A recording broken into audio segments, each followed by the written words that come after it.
बिस्मिल्लाहिर्रहमानिर्रहीम। BS math first semester का जो आज हमारा लेक्चर है बेटा, वो है उसका नया चैप्टर 3, जो कि हमारे पास है वर्क, पावर और एनर्जी का।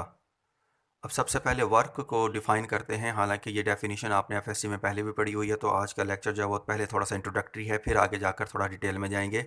तो क्या है? When an object is moved और stopped through a certain distance by the action of applied force, then work is done. यानी कि जब किसी ऑब्जेक्ट पर फोर्स लगाकर उसे मूव करवाया जाता है या रोक लिया जाता है हरकत करते हुए ऑब्जेक्ट को, मूविंग ऑब्जेक्ट को, तो फिर हम कहते हैं कि उस पर वर्क किया गया है। तो या फिर एक और डेफिनेशन भी है जो इसकी मैथमेटिकल फॉर्म कहलाती है, जैसे कि dot product of force and displacement is called work. Dot product जो है फोर्स एंड डिस्प्लेसमेंट का बेटा, उसे भी वर्क कहते हैं। Let F is a constant force displaces a body through a displacement S और डी। अब एस भी लिखा जा सकता है, इसको डी भी लिखा जा सकता है, जो डिस्प्लेसमेंट है। अब एफ फोर्स एक्ट कर रही है, तो फिर जो डेफिनेशन डॉट प्रोडक्ट वाली पड़ी है उस हिसाब से ये आ जाएगा एफ डॉट एस। ये डायग्राम में देखें कि ये फोर्स इस डायरेक्शन में लग रही है, मेकिंग एंगल फाई एंगल बना रहे हैं। ये इनिशियल पॉइंट है किसी भी मैस का, ये इनिशियल पॉइंट है, और ये यहाँ से इसको फोर्स लग करने के बाद उसको यहाँ ले आती है, तो ये जो फाइनल पॉइंट है। तो इसमें जो मूव करने में जितना वर्क किया है, एस या डी अगर कंसीडर करें, तो फिर उसका फार्मूला एफ डॉट एस इस तरीके से आ जाएगा। अब डॉट प्रोडक्ट जैसा कि हम पिछले चैप्टर में पढ़ चुके हैं, फर्स्ट चैप्टर के अंदर जो हमने वेक्टर्स वाला पढ़ा है, उस हिसाब से देखा जाए तो एफ डॉट एस आएगा, F is S cos of phi. और इसमें अगर कॉस फाई को मैं इसके साथ अटैच कर लेता हूं, तो ये आपके पास कंपोनेंट ऑफ फोर्स आ जाता है, जो कि डिस्प्लेसमेंट के अलोंग हो। देखिए यहाँ पर लिखा है the component of force along the displacement. यानी कि इसको अगर मैं दो कंपोनेंट में डिवाइड करूं, दो कंपोनेंट में, तो फोर्स का एक कंपोनेंट इस डिस्प्लेसमेंट के अलोंग होगा, जो यहाँ पर एक्स कंपोनेंट कहलाता है, वो यहाँ इन्वॉल्व है इसके अंदर। यानी कि वर्क डन जो है वो कंप्लीट फोर्स से नहीं हुआ, यहाँ पर उसके एक कंपोनेंट से हुआ है, जो यहाँ पर आया है। अब इसमें केस वन देखें कि मैक्सिमम वर्क कब होता है, जब ये फोर्स और डिस्प्लेसमेंट के दरमियान एंगल जो है वो 0 डिग्री होगा। जब इस डेफिनेशन में आप कॉस को 0 डिग्री पुट करेंगे, तो डेफिनेटली कॉस जीरो की वैल्यू आप मैथ के स्टूडेंट जानते हैं 1 होता है। तो ये आपके पास आ जाएगा एफ एस, यानी कि 1 आ जाएगा, जो कि मैक्सिमम वैल्यू ऑफ जो है वर्क कहलाती है, वर्क की मैक्सिमम वैल्यू होती है ये। तो ये आपके पास आ जाएगा। और ये वर्क पॉजिटिव कब होता है? ये मैक्सिमम हो गया, लेकिन पॉजिटिव कब होता है? पॉजिटिव 0 से लेकर 90 डिग्री तक का जो बेटा वर्क होता है, उसमें कॉस की वैल्यू जो है वो पॉजिटिव में आती है, इसलिए उसको पॉजिटिव वर्क इस डेफिनेशन में कहा जाता है। अब नेक्स्ट जो हमारे पास है वो ज़रा देखें, तो हमारे पास क्या है? केस टू जो है ज़ीरो वर्क। ज़ाहिर बात है, जब एफ फोर्स डिस्प्लेसमेंट आपस में परपेंडिकुलर होंगे, 90 के एंगल पर होंगे बेटा, तो फिर वो ज़ीरो वर्क कहलाएगा। और इसमें कॉस की वैल्यू आप पुट करके देखें 90, तो यहाँ कॉस 90 ज़ीरो, तो ये ज़ीरो वर्क आ जाएगा। यानी कि जब एफ और डिस्प्लेसमेंट आपस में 90 के एंगल पर हों, फोर्स अपवर्ड हो और डिस्प्लेसमेंट किसी और राइट या लेफ्ट साइड पर हो, तो इसे 90 के एंगल पर कहेंगे, उस वक्त ज़ीरो वर्क होगा। नेक्स्ट है नेगेटिव वर्क। अब नेगेटिव वर्क आप जानते हैं कि कॉस की किस वैल्यू पर वर्क जो है वो नेगेटिव आता है, वो है कॉस की किस एंगल पर वर्क जो है वो कॉस की वैल्यू नेगेटिव आएगी, वो है 180 डिग्री। और इस तरह इस इंटरवल 90 से लेकर 270 तक का जो इंटरवल है, इसमें कॉस की वैल्यू माइनस में आती हैं। आप कैलकुलेटर पर जाकर चेक कर सकते हैं बेटा, जब वो माइनस में आती हैं, तो इसका मतलब है इस रेंज के अंदर जो वर्क की डेफिनेशन होगी या वर्क का जो फॉर्मूला आएगा, उसके ऊपर नेगेटिव साइन आएगा। अब जरा यूनिट्स के ऊपर आ जाते हैं। यूनिट्स क्या है? S I unit of work is जॉल। ये आप सब पहले से जानते हैं कि ये जॉल होता है। और एफ डॉट डी से अगर उसको निकालें, तो जब 1 न्यूटन फोर्स, ये देखिए 1 न्यूटन फोर्स, एफ की वैल्यू, एफ न्यूटन है, फोर्स है, act on a body through a displacement of 1 metre, displacement का यूनिट 1 मीटर, जब 1 न्यूटन फोर्स 1 मीटर डिस्टेंस तक लगेगी, तो बेटा जो वर्क डन होगा वो 1 जॉल कहलाएगा। यानी कि 1 newton 1 metre is called 1 joule. अब एक और यूनिट भी है इसका, अर्ग।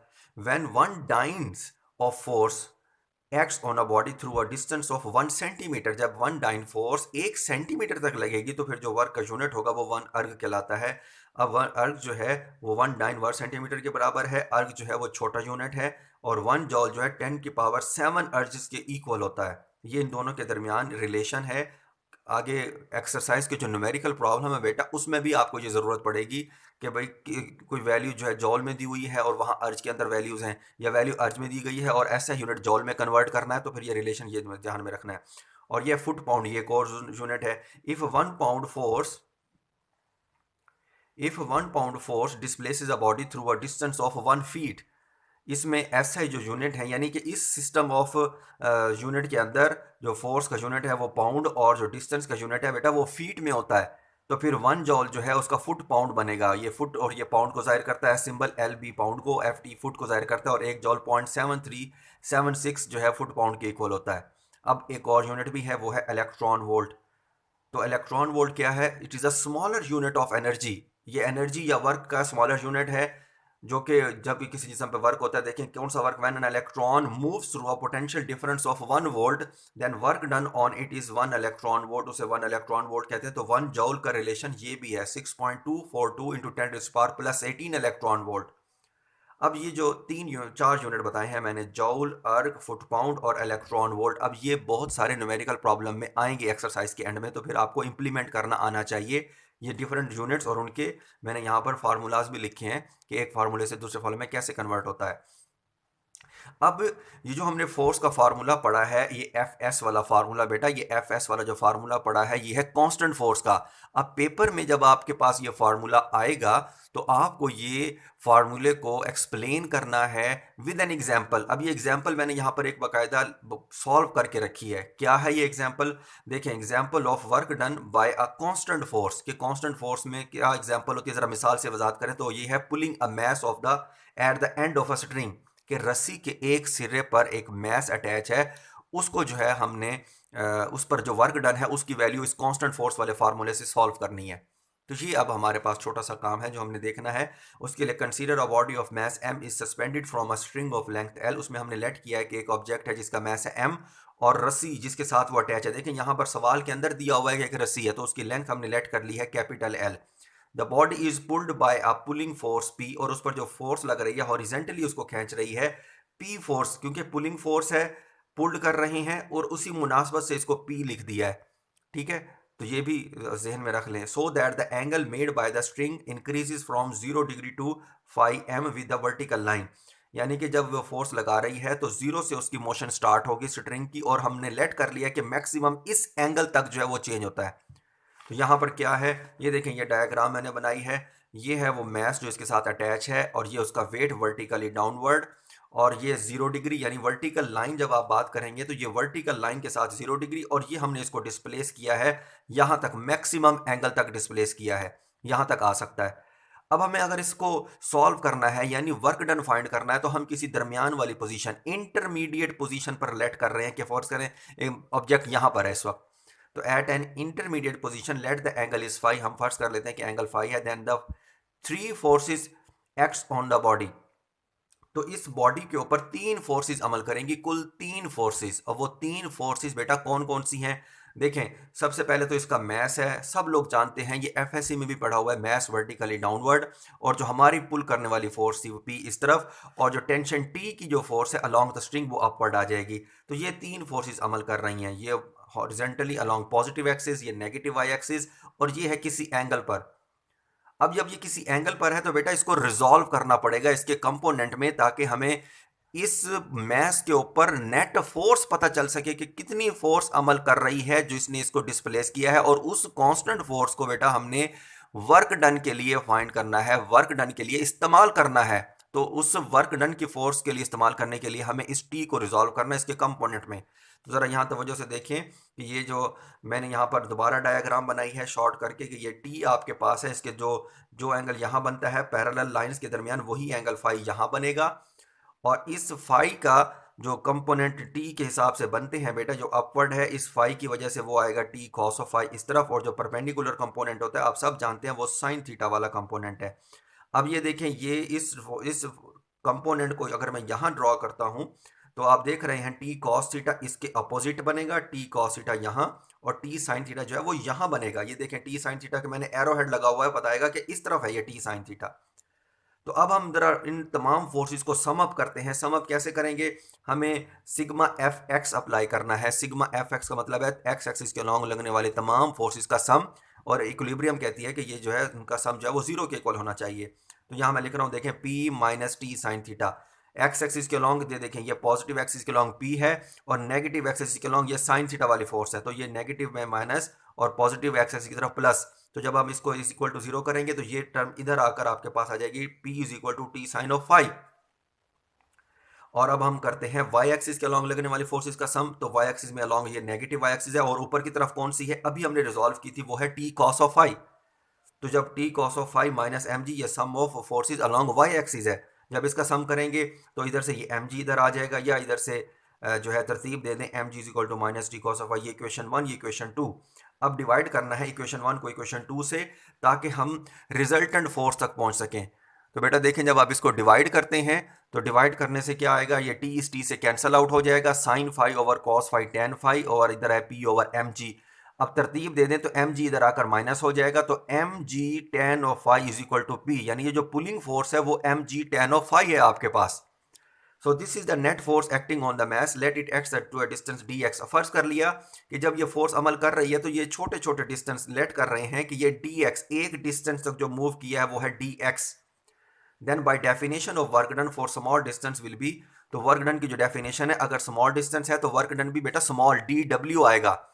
तो ये डी डब्ल्यू और ये फोर्स और ये डी एक्स, वो जो हमने फार्मूला पढ़ा था एफ डॉट डी या एफ डॉट एस जो है वो फार्मूला, वो मैंने यहाँ अप्लाई किया है। पी की value M G tan of phi और ये डी एक्स। अब ये डी एक्स यहाँ पर क्या है, इसको फाइंड करने के लिए जो है इसी डायग्राम को जो है वो दोबारा देखें कि ये एक्स है, ठीक है। तो एक्स ओवर एल, ये आप देख रहे हैं एक्स ओवर एल जो है वो आपके पास आ जाएगा sine of phi, perpendicular over hypotenuse, perpendicular over hypotenuse जो है वो साइन ऑफ फाई आ जाएगा आपके पास। जो साइन ऑफ फाई आ जाएगा वो आ जाएगा एक्स ओवर एल। तो ये जो साइन ऑफ फाई है ये एक्स ओवर एल आ जाएगा, यहाँ से एक्स की वैल्यू डी एक्स फाइंड करने के लिए कर रहे हैं, एल इधर आ जाएगा, तो ये X is equal to L sine phi, और डी एक्स जो है इसमें डेरिवेटिव ले लेंगे इसका, तो फाई के लिहाज से ये डेरिवेटिव बनता है, एल तो कांस्टेंट लेंथ है तो साइन का डेरिवेटिव कॉस फाई, और फिर डी फाई इसके साथ अटैच हो जाएगा जो आर्गूमेंट है डी फाई। अब इसको डी डब्ल्यू वाली जो डेफिनेशन है ये यहाँ पर जो हमने है इसकी वैल्यू यहाँ पुट करनी है, तो आपके पास एम जी टेन फाई और डी एक्स की जगह आएगा ये जो वैल्यू निकाली है L cos phi D phi आ जाएगा। अब इस टेन को दोबारा अगर कोसाइन ओवर कॉस में लिखें तो ये कॉस इस कॉस से कैंसल आउट हो जाता है, और तरतीब देने से M G L into sine phi D phi आ जाएगा।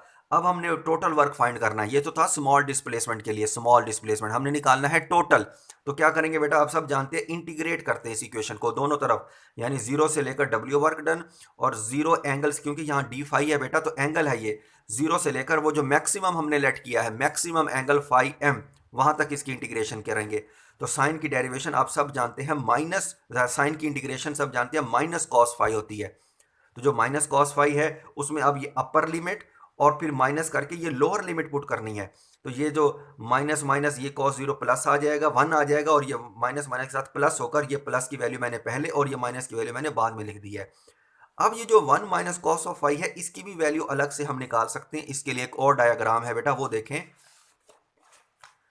ये देखिए मैंने वही डायग्राम जो एंगल वाली है, वही जो मैस अटैच टू स्प्रिंग वाली है वो दोबारा बनाई है, कि जब आप उसको डिस्प्लेस करते हैं, ज़रा तवज्जो से देख सुने, जब हम डिस्प्लेस करते हैं तो वो जो मैस है वो थोड़ा सा हाइट कवर करता है, एच हाइट, उसको मैंने यहाँ पर लेट कर लिया कि एच हाइट कवर की है। तो ग्राउंड लेवल से या जो स्टार्टिंग लेवल था वो एच हाइट पर आ गया है, तो इस हाइट्स वाले पॉइंट को मैं यहाँ तक अगर लेके आऊँ तो ये वही हाइट मैंने बराबर यहाँ कट की है। तो ये जो बाकी की लेंथ बच गई है बेटा ये है एल माइनस एच, क्योंकि टोटल लेंथ है एल, उसमें से जो हाइट कवर हुई है ये काट के ये माइनस करके लिखें तो एल माइनस एच आ जाएगा। तो यहाँ पर एक और ट्राइंगल बन रही है O A B, right angle triangle O A B. इसमें मैं कॉस ऑफ फाई अगर लूँ तो कॉस ऑफ फाई आप सब जानते हैं कि वो क्या होता है, बेस ओवर हाइपोटेन्यूज, ये बेस है इस ट्राइंगल का और ये हाइपोटेन्यूज, तो base over hypotenuse L minus H over L इस तरह आ जाएगा, और इसको एल इधर लेंगे तो ये इस तरह आ जाएगा L cos of phi L minus H. तो मैंने एच की वैल्यू अगर अलग करूँ तो इस L minus cos of phi को इधर और एच को इधर ले आया हूँ, तो यहाँ एल कॉमन आ जाए, तो पिछले अभी स्लाइड पे one L into one minus cos of phi, ये देखें यहाँ पर ये मौजूद है L minus L into one minus cos of phi, और यहाँ पर उसी की L into one minus cos of phi की वैल्यू आ गई है एच, तो यहाँ पर ये इस तरीके से आ जाएगा, और M G L one minus cos of phi is equal to W is equal to, यानी इसकी जगह आपने एच लिखना है, तो ये आ जाएगा एम जी एच। तो ये तो वही वर्क आ गया जो कि ग्रेविटेशनल फोर्स अप्लाई करके किसी ऑब्जेक्ट को ऊपर तक लेके जाते हैं, जो कि पोटेंशियल एनर्जी में स्टोर होता है। तो ये बेटा एक एग्जाम्पल है जो आपको अच्छे तरीके से उस कांस्टेंट फोर्स वाले टॉपिक के साथ अटैच करनी है, लिखनी है।